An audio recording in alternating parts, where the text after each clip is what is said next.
The next supplication, which will be discussed, is found in chapter 2, verse 250. Our Lord, pour upon us patience and plant firmly our feet, and give us victory over the disbelieving people. This supplication highlights the importance of patience.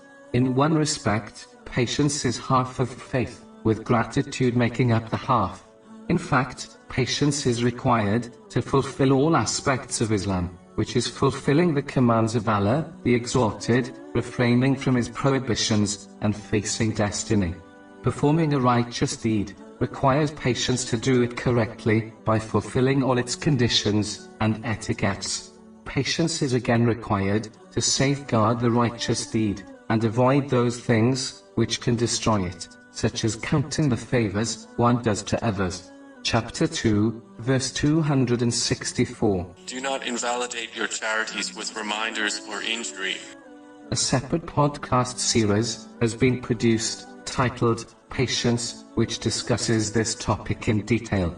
The next aspect of this supplication indicates the importance of remaining firm on the teachings of the Holy Quran and the traditions of the Holy Prophet Muhammad, peace and blessings be upon him.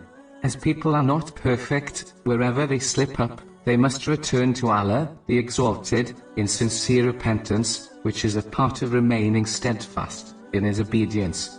This includes prioritizing the teachings of Islam over one's desires, and not cherry-picking which duties and actions to fulfill according to one's desires. Remaining steadfast and firm on Islam is not to chart one's own course, it is simply to adhere.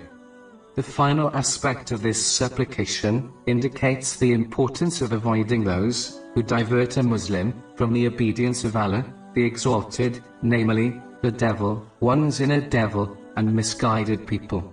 One should gain and act on the teachings of Islam in order to achieve this, and avoid the places and people who invite others towards the disobedience of Allah, the Exalted, and encourage their dependents to do the same.